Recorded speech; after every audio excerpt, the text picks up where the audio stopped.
Hi, this is Pat Iyer with Writing to Get Business, and today I brought on the show a person who has a varied background in publishing as a publisher, as an author, as a newsstand magazine publisher, an attorney, a person who's deeply interested in helping other people.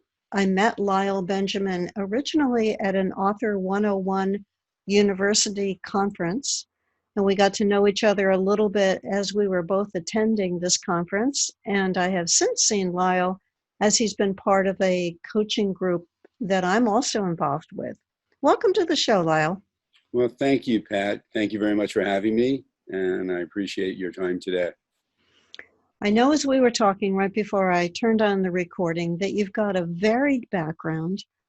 Tell our listener about how you first recognized that you wanted to be involved in writing books. Okay, well, that started, guess, a little bit earlier when I was in high school. After being a not so good student for a fairly long time for a variety of reasons, not the least of which was dyslexia, which no one knew about until I was in my late 20s.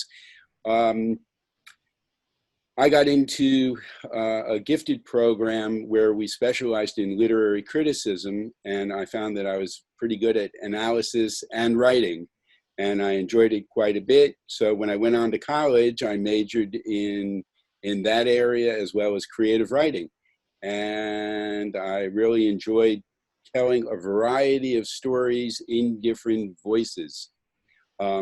But I also knew that I wanted to help people because when I was younger, people helped me a lot, and I knew I couldn't repay them. So I decided to become an attorney, go to law school. And I got to law school and found out, wow, it wasn't about helping people, especially after I did my internship with the Attorney General's office in public health and got offered a job. So just as a little correction, I am not an attorney. Even though I went to law school, thankfully, I went on a different path to help people. And a lot of that centers around what I do in my writing. You may know that I spent 28 years helping attorneys with medical malpractice and personal injury cases, and I have learned in working with attorneys that law school was a great way to learn a specific way of thinking and analyzing information.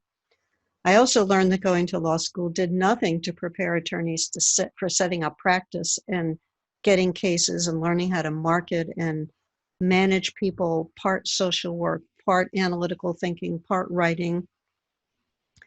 I would think that your interest in creative writing led you to these different pathways. And I was intrigued by what you said a little bit ago about developing the skill of taking writing and sharing content in different voices. Can you tell us a little bit more about that? Because that intrigues me. Sure. Pat, the thing is that, for me, my writing path is actually a little bit different than most writers. In terms of they tend, just like attorneys, they tend to specialize. And also the same with nonprofits that always specialize in what their mission is and their message is. So for me, it seems that because I have such a variety of interests, I was able to go ahead and write in different styles for different genres. So I can do very technical business type writing, which requires a certain degree of analysis and then clarity. I can do very picturesque writing, like one of the first novels I wrote was called The Transformation, and it was about a psychological vampire.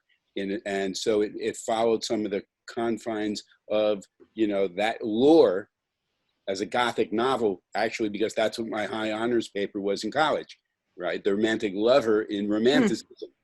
And then based on that, I wrote this book. And then with my magazine, it was all on relationship counseling through psychological writing, but using also scenarios, but also still having to go ahead and keep it, in the professional realm of, standard practices in psychology. So different things for different, situations that I've been in during the course of my life, which leads up to, some of the things I'm working on now. Let me go back to something you said that intrigued me. A psychological vampire. Now, that's a term I've never heard. I think of the Dracula vampire who's going after your jugular. And if you're watching this podcast on our YouTube channel, Pat Iyer, you will see me grabbing my neck, but I'll describe it for the people who are listening to the podcast. Is a psychological vampire a sociopath or a psychopath? In essence, yes. What happens is they choose their victim, just like the vampire does, and they destroy everything in that person's life that has value to that person, but they don't kill the person themselves. And what happens is they basically, by killing everyone else that's in their life, they turn that person into a hollow shell of what they used to be, really creating another vampire in essence, someone who's alive but still undead. And that's what the story focuses on. Is this a term that you came up with, or is this part of the Gothic world terminology? No, it's a term I came up with to describe the,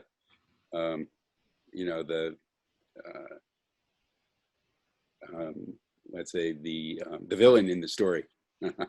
Interesting. But it also obviously can translate into, right, modern, living, relationships, relationships that are basically more than unhealthy. They're psychologically damaging to, one of the people. And we have that going on all the time. So this psychological vampire actually exists, in society. It's just that we haven't termed it yet. And it might not go to the extreme as what happens in the book that I wrote.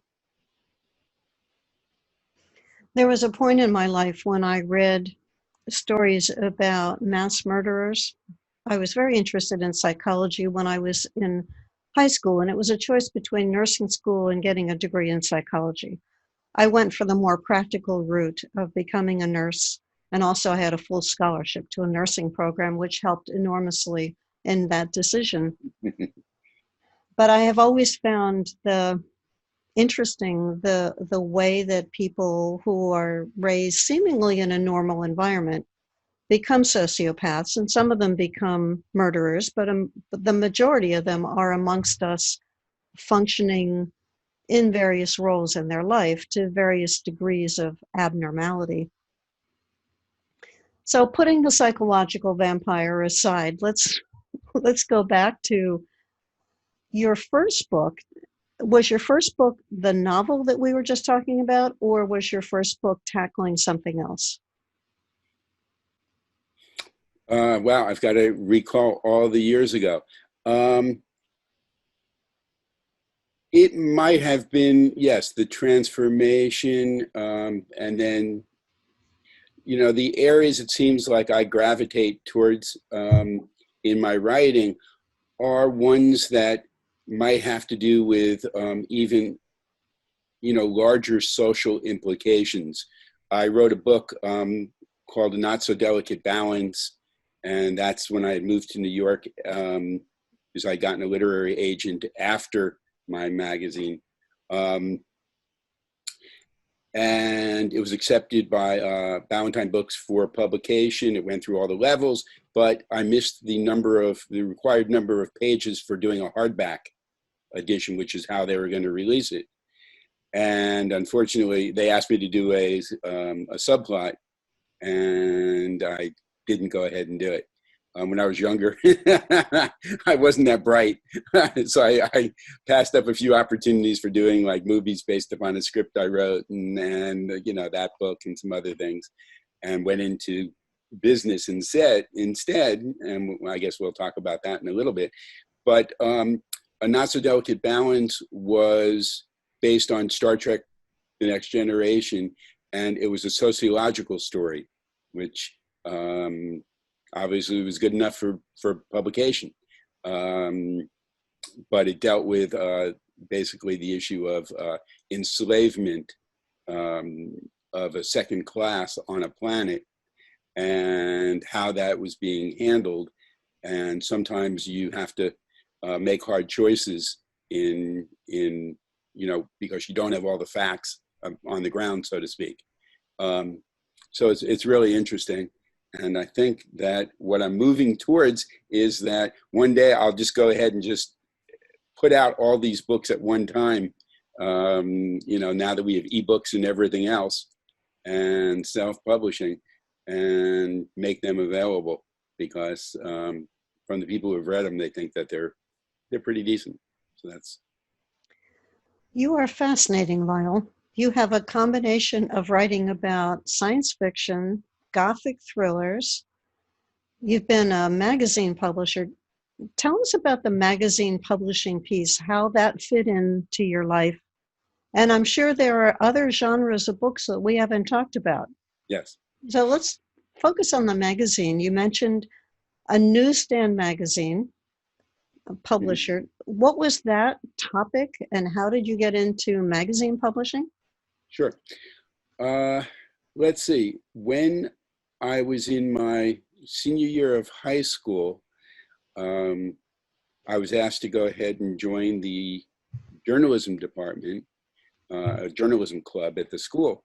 Went to a rather large high school. I grew up in Florida, and I got involved in doing some magazine design, and went to district in a competition, and then won first place in magazine layout and design. But I had no background in it, no background in art, no background in magazine layout. I just found out that I had a pretty visual eye. And that kind of sparked my interest in it. And when I went to college, I went to University of Florida for undergraduate as well as law school.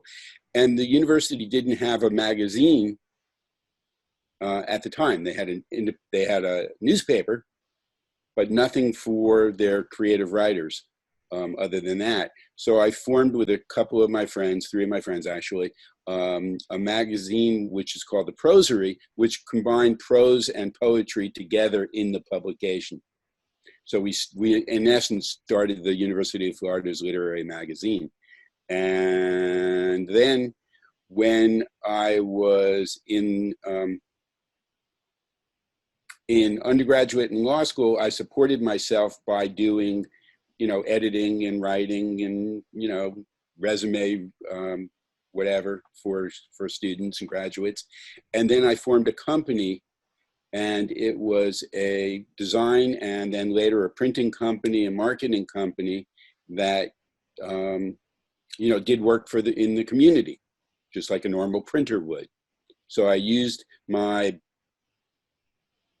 in essence, background in design, you know, which even though I had no training, I was considered pretty decent at, as well as my writing ability and my business ability in order to run this company. And I created a prototype for a magazine called Relationships Today, and it was designed to be the first national newsstand exclusively devoted to helping people with all types of relationships: intimate, family, friendship, and work. And it was psychologically based, using experts in the field as well as journalists who were experts from around the country, in order to provide people with the tools that they needed in order to handle the complexities inherent in these types of situations and relationships. So I moved to New York, and I pitched it to Time Warner and Cable News. They both offered me contracts, and 6 months later, I had a national newsstand magazine out. and I was working about 110 hours a week on content. Oh, easily. Uh-huh. And it was very, very well received by the psychological community, which was kind of a shock to me because I was a layperson doing this. And a lot of times people want to protect their own territories, but I got a lot of tremendously positive feedback on it. And then the readership liked it as well, but it's very expensive to do magazines. There was a person who, at the same time, who started her magazine and put in $25 million into her publication. And we were actually on the newsstand longer than she was. Hmm. And if I would have had 1/10 of that money, right, I'd still be in business with it today. Yes. But, you know, that's just, you know, part of life. So, I had a relative, by the way, who worked for Time Warner. He's a computer genius, and he helped them figure out how to balance the number of magazines to put on newsstands. Yours might even have been one of them, depending upon the era in which your magazine was being published, because there was a lot of waste. There were, until he came along, there was no way to get feedback back to Time Warner in terms of how many magazines were selling at particular locations. And he was able, with his software program, to help the company balance it so they didn't end up with a lot of returns of things that weren't selling. right, right. And that's important, to put the proper allocation where they're needed, right? So, yeah, absolutely. So your That was, magazine, how long was it in existence? oh, let's see. Pardon me. That goes into my dyslexia with time and geography. Probably, I mean, I was probably working on it for a year and a half total. Hmm. Wow, what an enormous investment of time and energy.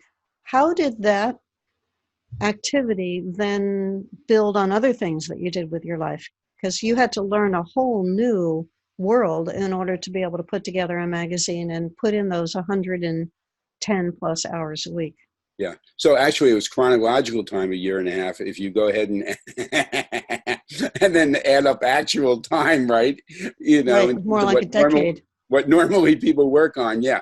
Um, the thing is that I use all the things that I learned in my past, Hmm. build on what I'm doing in the future.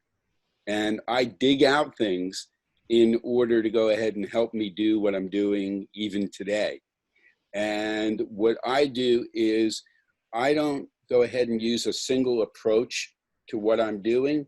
I use what I call a spider web approach to how I work on things, which is not the way that you're supposed to do it.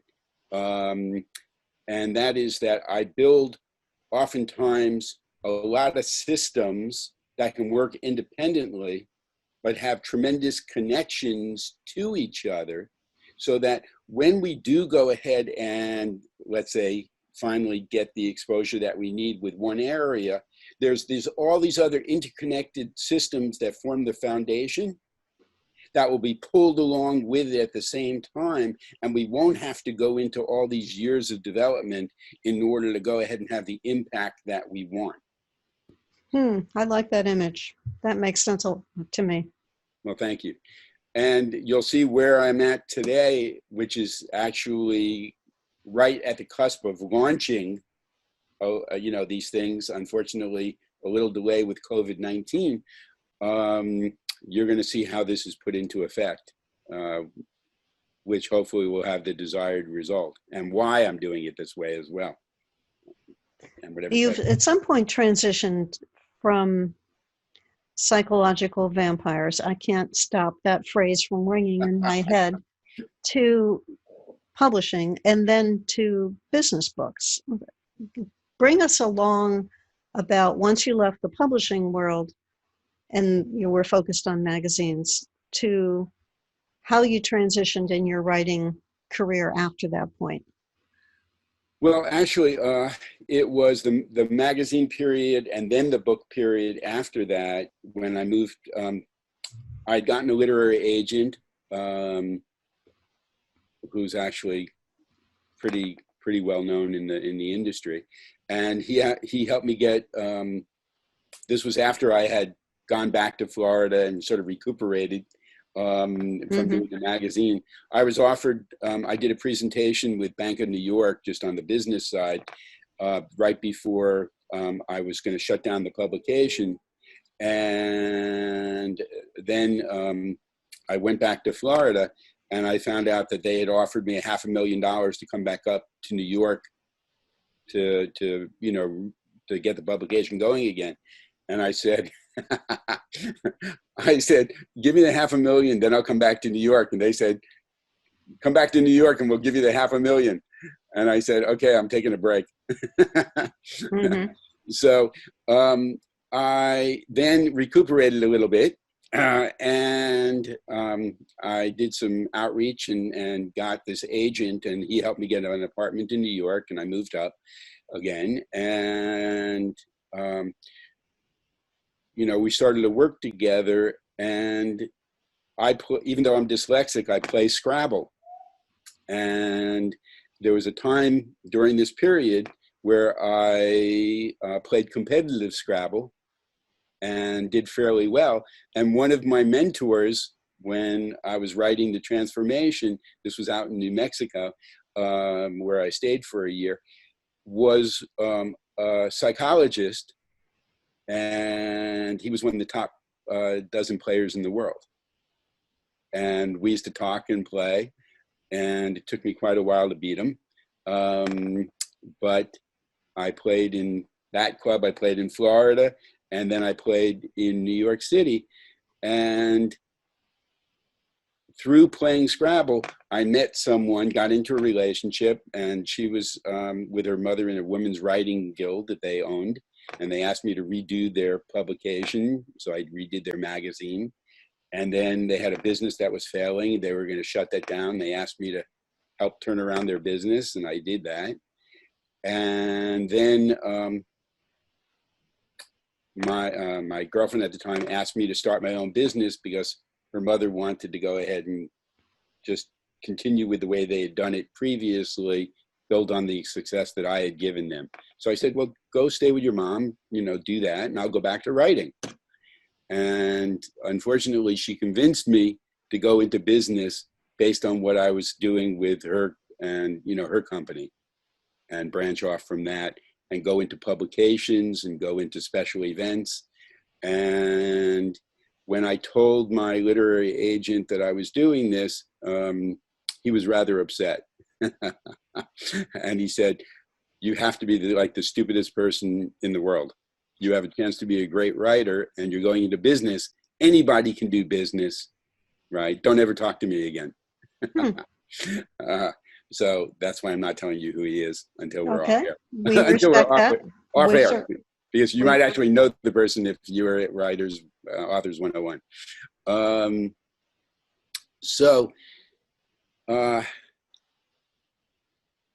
From there,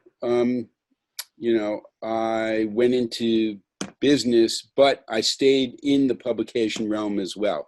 And I had a meeting and event planning company, and I put out a book called The Locations, Etc. And it was a reference book that helped people find venues for over 50 different types of events. And it was set up by categories where I had written descriptions of these venues so that people who got the book could find things that they were interested in for their meeting, their conference, their dinner, their anniversary, whatever it was. And then they would call my organization based on the numbers that are in the book. And then we would go ahead and ask them questions and help them with whatever their needs were on a modular basis. So the book actually was a marketing tool for my meeting and event planning company. And it was sold in Barnes and Noble and other places, and we would give it out. And actually, New York Magazine bought 1,000 copies of it once to give away at the grand opening, reopening of Studio 54. And that certainly is an industry that's been profoundly affected by the quarantine. So it was good that you didn't hang your hat on that industry. We have had another guest on the show who will be coming up. I haven't released his show yet, who is in the meetings and events industry, and they're certainly rethinking everything right now. Yes, absolutely. And actually, I was in the business during, 9/11, which Mm-hmm. also shut down the business Oh, as certainly well. did. And Yes. then that's when I transitioned actually into my nonprofit, pretty much around that time. And what I did with my nonprofit and is create a series of books, and that's what we're starting to launch. That we would have done this summer, we'll do later in the fall and next year. Is what I created was a hybrid publishing style that's never really been done before. From the magazine industry, I learned that you've got to go ahead and capture people's attention in a very short time span. And you've got to use great graphics, great images, and you've got to put a lot of numbers out there in order to have an impact. From the reference book publishing that I did, I learned that people don't throw out reference books. Whereas Mm-hmm. with magazines, right, they look at them once or twice, they sit them on their coffee table, and then 3 weeks later, they're gathering dust and they chuck them out. Well, reference books, right, my business was, we put out every few years this reference book, every 2-3 years, and we would ask people what edition they had when they called in. And we found that people were still calling in based on the first edition. That was Uh-huh. 10 years old. Uh-huh. Okay. So when I created this hybrid style, it was, we're going to put out books that are really self-help books. They're called 16 Things We All Can Do to Act Right and Help Save the Planet. Each book features 16 problems that people face in either a specific area like mental health or an eclectic mix of things. And each problem starts off with a scenario that I write about that situation that kind of highlights it in pictorial terms. And then how we normally handle that situation, which is not a good thing. And then we invite 2 contributing experts that say why we need to solve this problem and what we need to do to solve that problem as well. And along with their testimonial, there's their color photo, there's their background, there's their social media. So the books are really expert reference books on how to solve these very large social issues that we all face. And then we don't just put out a few thousand copies. We're talking about putting out 100,000 copies of each edition. So that goes into the large magazine type numbers. Then each book is in 4 color, which is also a magazine style that's not done normally in traditional reference books. This And sounds like a then, substantial financial investment, Lyle, right? yes, Color printing and large volumes. Are right. you funding this, or do you have a sponsor who's funding Well, this? I funded my nonprofit myself for the last 10 years. Uh-huh. And with these style books, they're going to be funded by sponsorship. Yes. Mm. So the next part of the process, besides how the book is published, the scope of it is that we tie it into workshops. And these workshops are called, One Planet Social Responsibility Workshops, where people who have the book get together and they're self-organized. So we don't have to go ahead and have hundreds of people learning how to go ahead and do these workshops. The book, inside the book, it tells you how to go ahead and start your own workshop group. And what happens is you gather, up to 10 people, you read out loud what the problem is, what the scenario is, how we handle it, and then what the experts say. And then you have a discussion group where you talk about the issues. And over these 8 to 12 weeks where you cover these issues, what happens is you go ahead and build better relationships with the people in the group. Hopefully lifelong relationships so that you have a support group moving forward. And because everything we do is based on this educational formula that I created, which is E plus A equals O. That's education plus action equals objective. When I went to law school, I took contracts, just what you were talking about before, where the education doesn't meet the practice.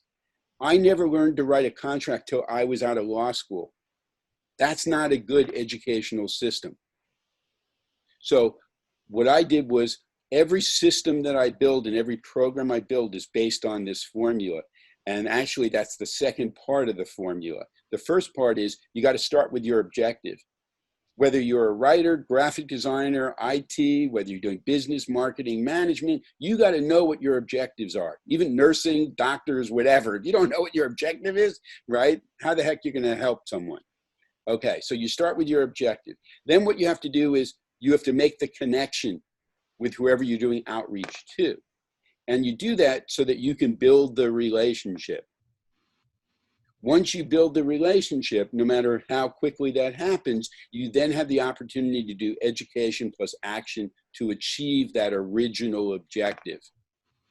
So it really goes in a circle. You start with the objective plus the connection, right, to build the relationship. You educate, you take action to achieve the original objective.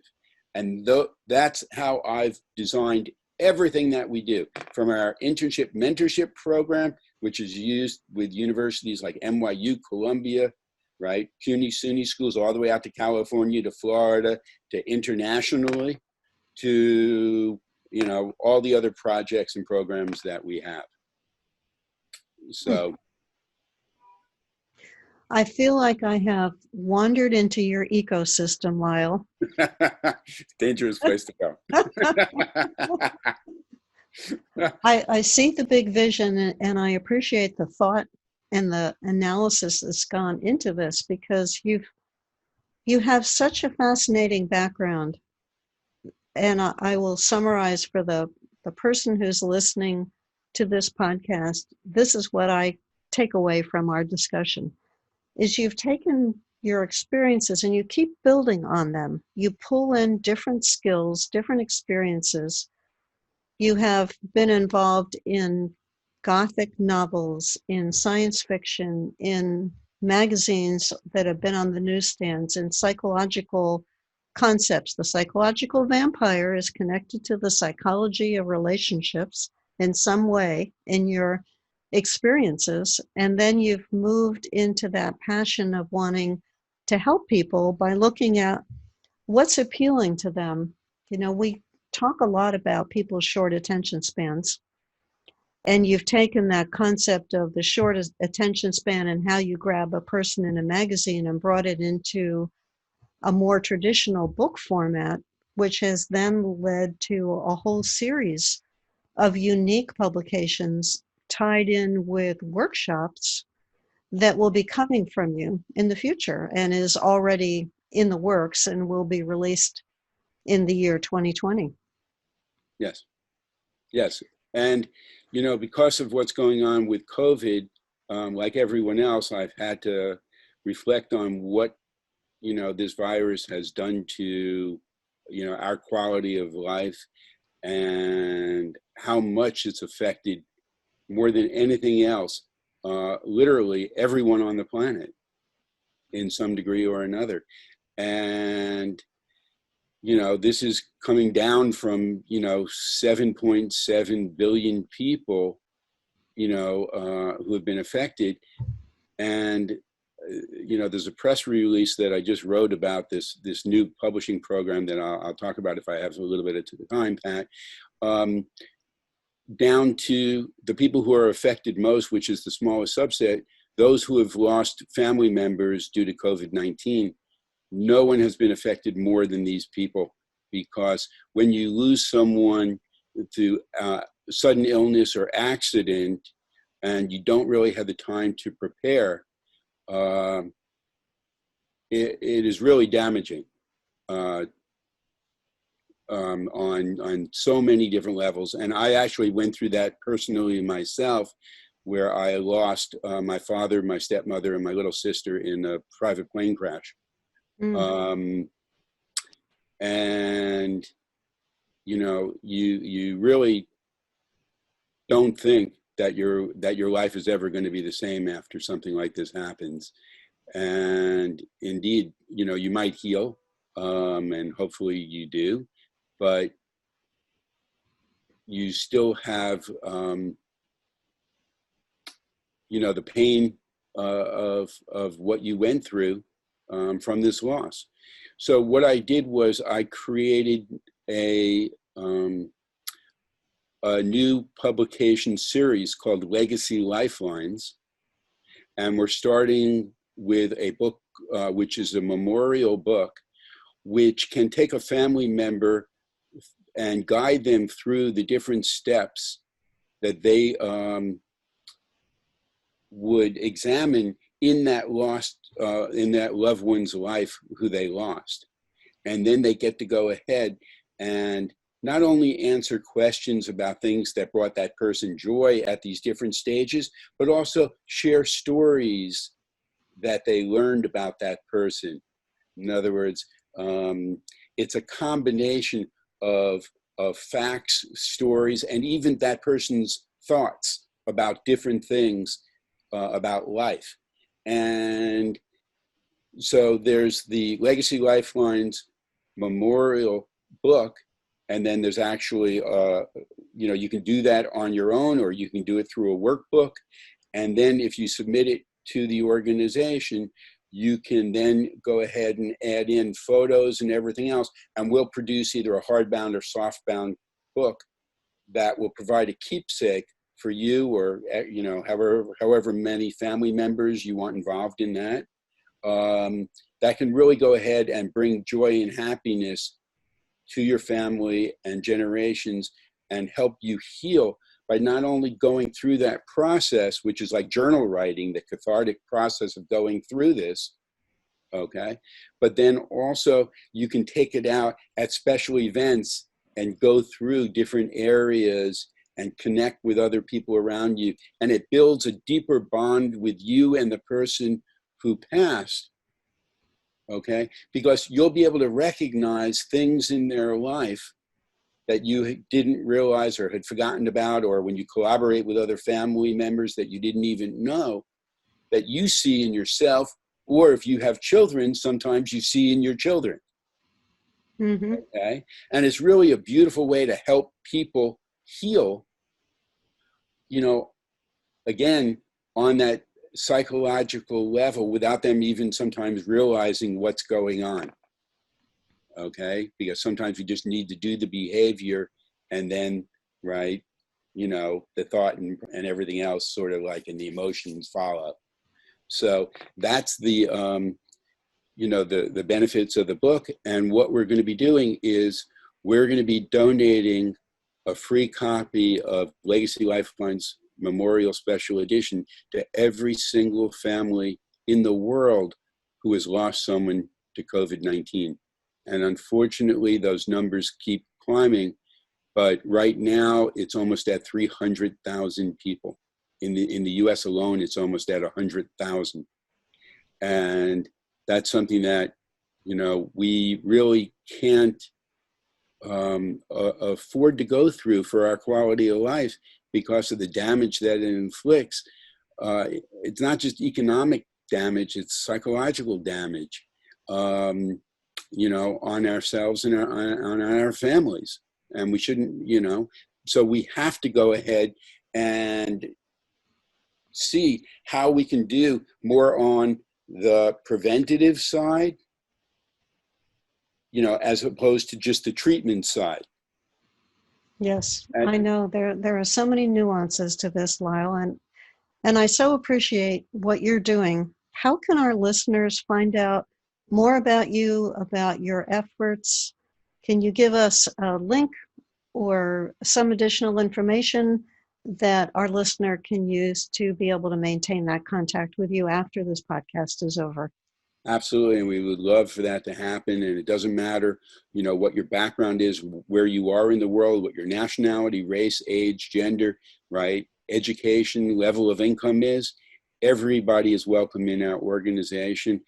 Everyone can be that hero who can serve to inspire other people as well. And that's what we do with our volunteer program. Okay. We find out what your interests are and then what your background is, and then you use that in order to help others. So my nonprofit organization is called plannedactsofkindness.org. And for those of you who don't like to type, you can just put in plannedacts.org, and that will take you to a wealth of information. Our combined programs actually align with all 17 of the United Nations Sustainable Development Goals, which is really a kind of a cool thing. And you'll be able to see that on the website. You'll also be able to find a link to legacylineclubs.com about the COVID-19, about the memorial book. So you'll be able to click on that, go to that website and see. And we're looking for people who want to go ahead and bring this to not only their community or their friends or families, who have lost people, but also working from the top down. So if you're part of a school, you're part of a religious organization, you have someone in a nonprofit or a non-governmental organization, government agency, or even a business at, mom and pop level all the way up to Fortune 500. Okay, let us know what your connections are, and we'll be able to go ahead and help you get the information out to people who actually can benefit from this. And also, you'll be able to learn about Planned Acts of Kindness and what we're doing with, the Karma Club, and how we're working to change the world to prevent things like climate change, pollution, overpopulation, and pandemics from affecting quality of life for billions. Not 10 to 15 years from now, they're talking about the tipping points. What we're seeing is the tipping points are now. So I invite you to go ahead and explore and get in touch with us directly. Be more than happy to go ahead and talk to you. Thank you, Lyle. This has been Pat Iyer and Lyle Benjamin covering a whole range of topics today. Be sure to go to Planned Acts, that's PLANNEDACTS.org, for more information about Lyle. And Lyle, thank you so much for spending your time with me today and sharing your twisted spider web approach to your world. Well, thank you very much, Pat, for having me. It's been a tremendous pleasure and great seeing you again and talking. And let's continue to do so in the future as well. Thank you. Thank you for the work that you did.